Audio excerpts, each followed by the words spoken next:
મહાનુભાવો, આદરણીય ગુરુજનો, વાલીગણ તથા મારા વહાલા વિદ્યાર્થી ભાઈઓ અને બહેનો, હું કન્યા વિદિશા જનકભાઈ શ્રી કુંભણ કન્યા પ્રાથમિક શાળામાં ધોરણ 7માં અભ્યાસ કરું છું. આપ સૌને મારા નમસ્કાર. હું આજે મોબાઈલના લાભ અને ગેરલાભ વિષય પર બોલવા જઈ રહી છું. बिना पासवर्ड के जब मोबाइल नहीं खुलता, बिना पासवर्ड के जब मोबाइल नहीं खुलता तो बिना मेहनत के सफलता का दरवाजा कैसे खुलेगा. આજના યુગમાં ટેકનોલોજી ક્ષેત્રે મોબાઈલની શોધ માનવજાત માટે માત્ર અદ્ભુત સિદ્ધિ જ નહીં પરંતુ આશીર્વાદ પુરવાર થઈ રહી છે.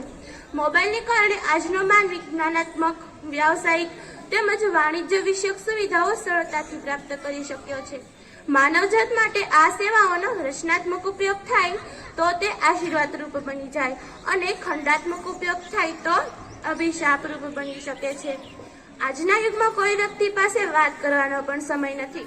આધુનિક યુગમાં લોકો ઘણા જ વ્યસ્ત જોવા મળે છે. આપણા વિકાસ અને વિનાશનું નંબર 1 સાધન એટલે શું, કોઈને ખબર છે? આપણા વિકાસ અને વિનાશનું નંબર 1 સાધન એટલે મોબાઈલ. મોબાઈલ આ 4 અક્ષરના સાધને વ્યક્તિની જીવન જીવવાની પરિસ્થિતિ બદલી નાખે છે. આજના સમયમાં અમીર હોય કે ગરીબ, તેઓ બધા જ મોબાઈલ સાથે જોડાયેલા છે. વાસ્તવિક રીતે તો મોબાઈલ એક માધ્યમ છે. મોબાઈલ વિજ્ઞાનના અદ્ભુત ચમત્કારોમાંનો એક છે. મોબાઈલ હવે જીવનનો એક હિસ્સો બની ગયો છે. શરૂઆતમાં મોબાઈલ ફક્ત વાત કરવા માટે SMS ની સુવિધા માટે ઉપયોગી થતો હતો. ત્યારબાદ તેમાં ધીમે ધીમે નવા ફીચર્સ ઉમેરાતા ગયા. ત્યારબાદ મોબાઈલમાં ઇન્ટરનેટની સુવિધા ઉમેરાઈ તો જાણે મોબાઈલ યુગમાં ક્રાંતિ આવી ગઈ. અરે દરેક વસ્તુની જેમ મોબાઈલ આપની સુવિધા માટે બનાવવામાં આવ્યા હતા, પરંતુ તેનો વધારે પડતો ઉપયોગ નુકસાનકારક છે. મોબાઈલના લાભ અને ગેરલાભ એક સિક્કાની 2 બાજુ સમાન છે. બાળકો આજે મોબાઈલની ગેમ રમવામાં એટલા મશગુલ થઈ ગયા છે કે તેઓ બહારની ગેમ રમવાનું જ ભૂલી ગયા છે અને તેની સીધી અસર તેમના સ્વાસ્થ્ય પર પડી રહી છે. ઊંઘ આંખો બંધ કરવાથી નહીં પરંતુ ઇન્ટરનેટ બંધ કરવાથી આવે છે. ઘણા લોકો મોડી રાત સુધી મોબાઈલ ચલાવતા રહે છે, જેના કારણે ઊંઘનો અભાવ જોવા મળે છે.